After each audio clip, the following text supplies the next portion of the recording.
Hello, my friends, and welcome to Fireside Chats with Longwood University faculty here in beautiful Farmville, Virginia. My name is Brent Roberts, and I'm the Dean of the Janet D. Greenwood Library at Longwood. And I'm very excited today to be having a conversation with one of our most popular and admired faculty on campus, Dr. Rhonda Brock-Servais. Dr. Brock-Servais is popularly known as Doc Brock around campus. She has been a faculty member at Longwood since the fall of 2000. She regularly teaches classes such as the history of literature for young readers, literature for young adults, and I think this might be my favorite class title in the entire Longwood course catalog, Edgy Fiction for Teens. I would really love to see the reading list for edgy fiction for teens. Doc Brock is also an affiliate faculty member at Hollins University, and because she has a lot of available time, she is the editor for the journal Children's Literature in Education. But being in the classroom, she says, is still her favorite part of the job. Doc Brock reads a lot, and she always has. And I do hope you will share that story about what your family was like at the dinner table when you were growing up. The family that, when I read about that, I fantasized that when I was a wee lad, that would have been my family, or maybe that I was taken from your family. Some of Doc Brock's favorite authors include Peter Straub, Harold Goodman, and Ben Aronovich. And fun fact, there are over 100 young adult vampire novels in her office. Maybe we should start with, I have a whole list of piercing questions for you, Doc Brock, but maybe the first one should be, why do you have over 100 young adult vampire novels in your office? Well, first of all, I'm sorry to say, I think you are neither tall enough nor Scandinavian enough to have been taken from my family. But I was, for a very long time, working on a research project about the origin of the young adult vampire craze, mostly because I got tired of listening to people tell me that it was because of Twilight. And so what I did is I went back and tracked every YA vampire novel that had been published, and it actually starts about 1990 and it peaks about Twilight. And so Twilight actually comes at the height of it. And while it is certainly the best known of these books, it isn't necessarily, I don't want to say original, but an origin of that thing. And then I became interested in why, like what's happening starting in 1990 that we're getting this influx of vampire novels, which are shifting the vampire story in very specific ways to, well, for all intents and purposes, the Twilight, where the vampires become these sort of like superhero characters. So, and as a result, I have not all, but almost all vampire books published between 1990 and 2010 in a pile in my office. Oh, wow. Is that some of what we can see behind you there on your shelves? And no, not at all. It's over here. Oh, okay. Okay. And along with those vampire books, do you have like a vampire attack mitigation kit of any kind? Do you have your garlic and silver bullets and whatever else you need to fight off vampires? I do have a fair amount of vampire paraphernalia hanging out in here, including Vampire Problems Bingo, a Vampire Problems Bingo card, which is, pretty hilarious. But yeah, I'm ready to go. Buffy has. Very nice.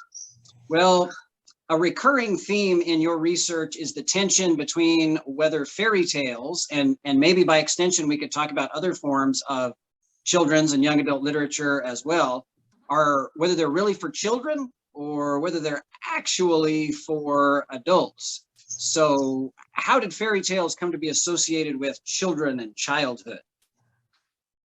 Well, almost all children's and young adult literature is functioning under this weird kind of definition where it's being defined by its audience as opposed to by its author.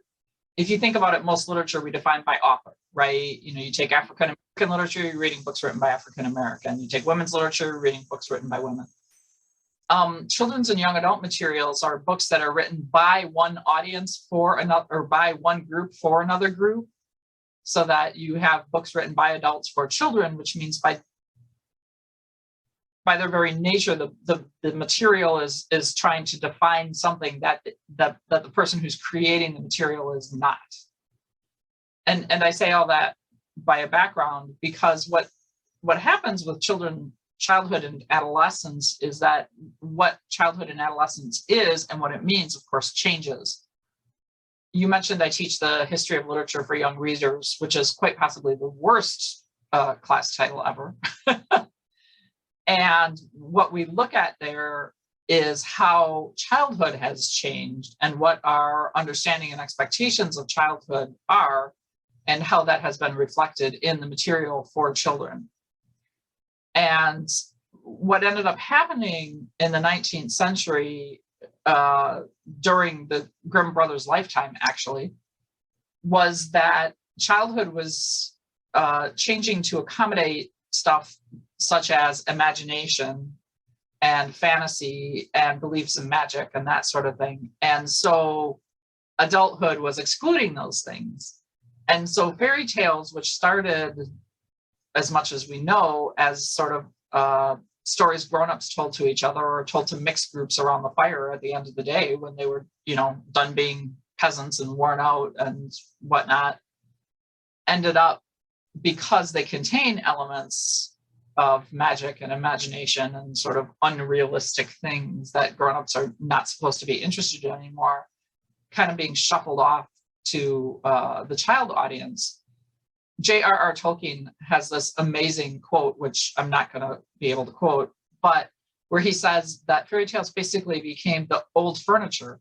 And we still love this old furniture. It was great old furniture, and we don't want to get rid of it, but we don't want it in the parlor anymore. So we put it in the attic for the kids to play with. And that's what he says happened to fairy tales, is that they became this old furniture in the attic. And you can see this in the changes to a lot of fairy tales where things get nicified, or, you know, the Hansel and Gretel are now sent to the woods by a stepmother as opposed to a mother, for instance, or where the sexual elements are eliminated. You know, Rapunzel originally is like, I don't understand why my belly's getting so big. What's going on?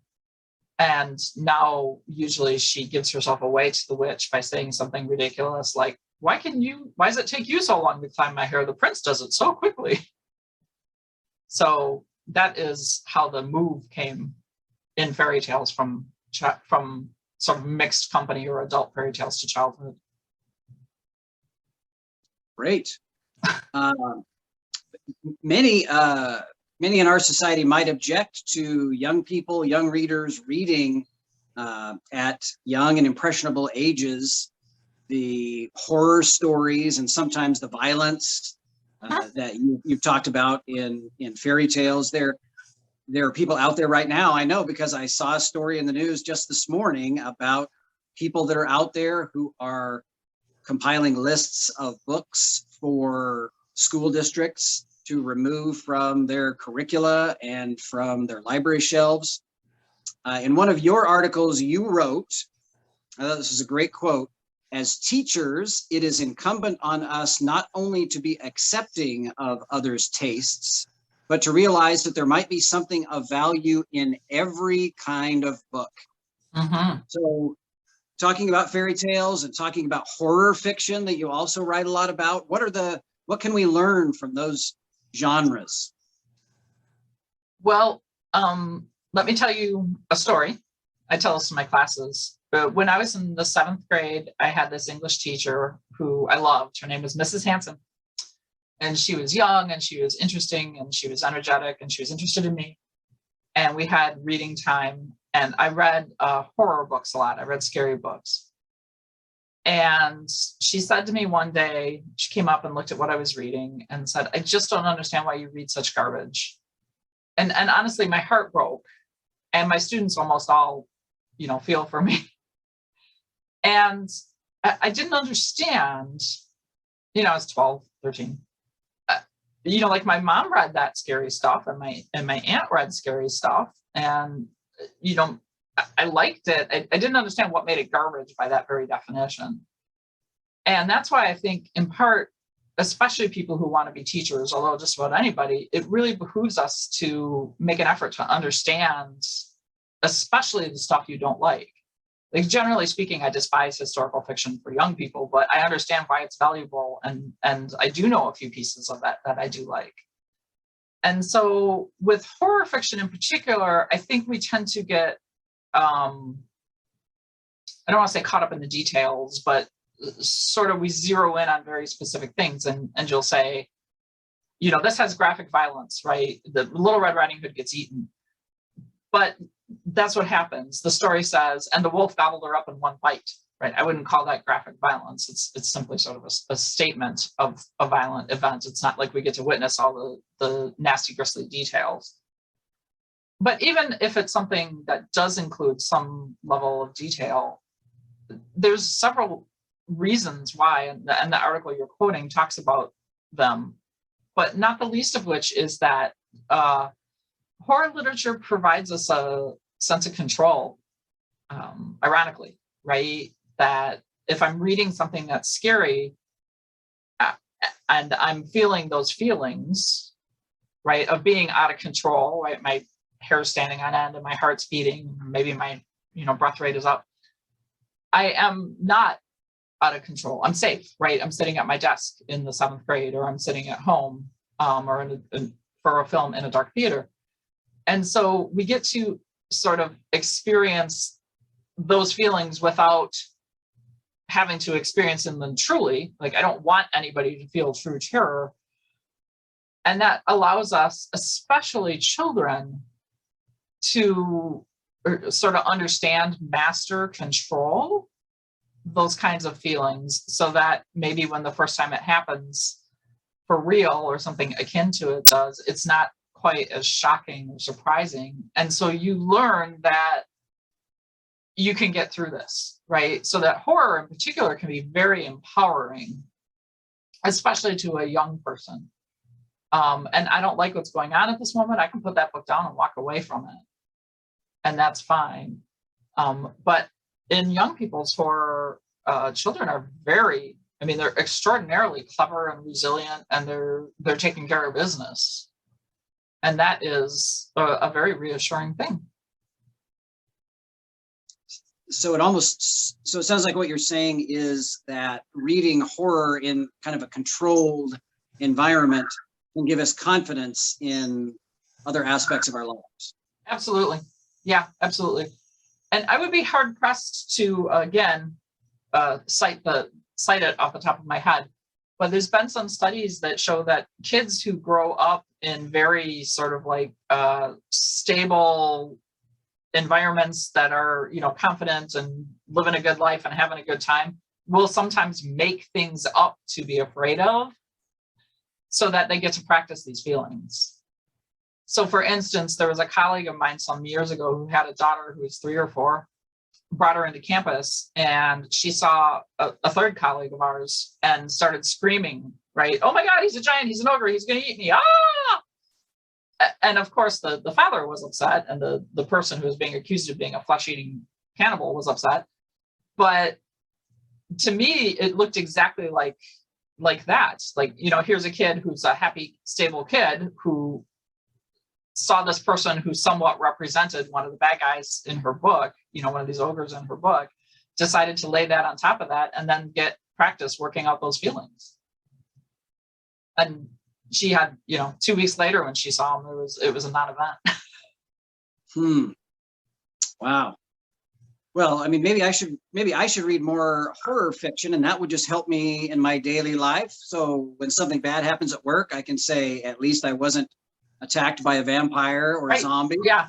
Well, I mean, and horror tends to be more popular during times of social unrest and disease. Horror is undergoing a resurgence at the moment. if you think back to the 1930s, the early 1930s and the Great Depression, there was a huge boom in horror, especially on film, right? That's when we get the first Dracula film and Frankenstein and the Wolfman and all that, because it's reassuring. And usually, although not with all horror, but usually at the end, right, status quo is reestablished. Things are looking up. People have stepped up. They did what needed to be done. The monster has been overcome, and we're going to be all right. And that provides a tremendous reassurance. In your study of fairy tales, you talk a lot about the connection of how fairy tales can transmit culture and national identity. Yep. Could you talk about that a little bit and talk about what fairy tales would capture our current contemporary American national identity, if there is anything that could do that? Well, I mean, fairy tales, like any other kind of art, literature in particular, transmit ideologies. So in fairy tale classes, I'll talk a lot about canon fairy tales, which are the fairy tales that we have come to know and love, the ones that are most popular. And our canon fairy tales all tend to feature this innocent persecuted heroine, right? A girl child or a young woman who has, generally speaking, done nothing and ends up persecuted for some reason. So, I mean, think Sleeping Beauty, Snow White, Cinderella, Rapunzel, blah, blah, blah. But if you go back and look, those are not the only type of heroines we have in fairy tales, in traditional fairy tales. So there used to be a lot more variety, and females in fairy tales used to occupy a lot more roles, right? There were trickster women and there were wise women, and there were all kinds of choices. And now if you're young, you get to be a damsel in distress, and if you're old, you get to be a wicked witch. Yeah, there's a fairy godmother, but yeah. And so one of the ways that I say that I give all this background by way of saying, so we're talking about how women have traditionally been thought of, and that is as either a damsel in distress, right? Or a wicked witch, Madonna whore. And fairy tales, I don't want to say contributed to that, but they certainly rebroadcast those very limited ideas about what it meant to be a woman. Now, what contemporary fairy tales would be, I think, wow, that's kind of a tough one. I mean, there is a huge movement to rewrite fairy tales and make them more inclusive and do there's all kinds of cool revisions of fairy tales, revisions and adaptations, and I absolutely love that kind of stuff. But I think probably our modern fairy tales are probably stuff like, the idea of getting rich quick, sort of the rags to riches kind of thing is, I mean, that's an old fairy tale, but I think it's also one that's very much us. I think the idea of the single, blinding strike of true love is something that we still see, that you can see in old fairy tales is something that's still amongst us. And that doesn't exactly answer your question, but I talked around it pretty good. Well, that's actually, I think, maybe a good transition to talking about your study of the representation of Cinderella in recent film adaptations. I mean, that might be interesting, issues of feminism and issues of kind of polishing these old stories, rebranding these familiar characters for a modern audience. Oh, so this so surprised me. It's one of the research projects I've done that still surprises me. I looked at several live action Cinderella stories, modern versions, probably the most famous of which is the Hilary Duff Cinderella story. And then there's another Cinderella story, and Ever After is another one, and there's a few others. And what I was looking for originally was to see what they did with girls to sort of update, to modernize, to make the modern girl, not Cinderella. As a child, I didn't like Cinderella. I was famous for saying Cinderella's stupid. And I don't remember saying that, although I'm told that I said it. And I like to think that it was this sort of like little bitty feminist in me. It's like, she's a doormat. She's not doing anything to make her own life better. But I don't know. So that's what I wanted to look at. And what I ended up seeing really, really deeply disturbed me, because while the Cinderella characters, right, the dancer in another Cinderella story, and Hilary Duff's character in Cinderella story, and Drew Barrymore's character in Ever After, are these really interesting, active women, young women, who have a variety of capabilities and are taking care of themselves and are taking care of others and doing all kinds of neat stuff. Every other woman in the movie was really, really problematic. And worse, more persecutory, just a terrible person, even worse than the story from 1697, which is the Perot version, which is the one most of us are familiar with because of Disney. And so even more disturbing is that the fairy godmother character is often in these realistic, I'm using bunny quotes there, realistic versions, is often replaced by a male character. So that the one sort of kind, powerful woman that does appear in that story just doesn't appear, and it's a guy. And in the Ever After, it's actually Leonardo da Vinci. So not just any guy, but like the guy. And I found this really, really disturbing, because I want my girls, whether they're my students or my great nieces or whomever, I want my girls to know that you can be what you want to be. And that includes being a variety of things, right? You can be active, or you can be quiet, or you can be girly, or you can be tough, or you can be whatever you want to be. But I also want them to know that the same holds true for other girls.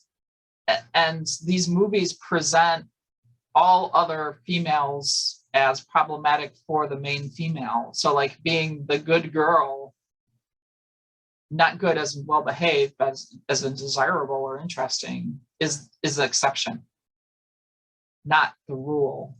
And I really, really found that immensely disturbing. So yeah. Yeah. That kind of maybe leads to a larger question about, what do horror stories and fairy tales, what do they tell us about our society, the social fabric of this environment that we live in? Well, I think it's pretty well established that they do, right? Anybody who's watched some contemporary horror films, there's so many cool and interesting things going on right now. Get Out is, one of the more recent kind of movies that is making all kinds of statements, Us, right, about the haves and the have-nots.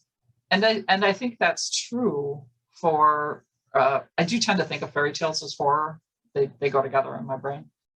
And I think that's true for those too, that any piece of art, piece of literature can tell us something about ourselves and make statements about what's going on. And so to go briefly back to my Hilary Duff movie, in some ways you look at it and you say, hey, that's cool, right? That's progressive. That's a tomboy girl who's also the Cinderella character who gets the guy and who gets to go to school because she's smart. And isn't that great? And I'm like, yeah, that's great. I love it. But if you stop looking at that and look broader, you can see that there's really not much progress. And that too is a statement that the other girls in that film, particularly the stepsisters, are held up as characters of ridicule. And so I think that's very much true as society. You can say, yeah, women have made all this progress. Women can do anything they want. But on the other hand, these older sort of ideas are still floating around out there, and they're just not questioned. And horror and fairy tales both, like I said earlier, I think tell us a lot about ourselves if we just sort of take the time to look at them. So, and one of the things I like about horror, particularly horror for children and adolescents, is that they say you're capable. The grown-ups aren't going to believe you, right? The grown-ups aren't going to believe you, but you can handle this. You can figure this out. You and your friends are going to be able to get through this. And that to me is a wonderful message. Also, I like being scared. Well, that might be a good place for us to end our conversation today with the powerful messages that can come from horror fiction and fairy tales. Sure. Dr. Rhonda Brock-Servais, this has been a great conversation. Thank you very much for joining us today on the faculty Fireside Chats with Longwood University faculty. Well, thank you for having me. This has been great, and I look forward to reading more horror fiction so that I can get through my day at work. Right, and feel competent. Yes. Thank you so much. Thank you. Bye-bye. Bye-bye.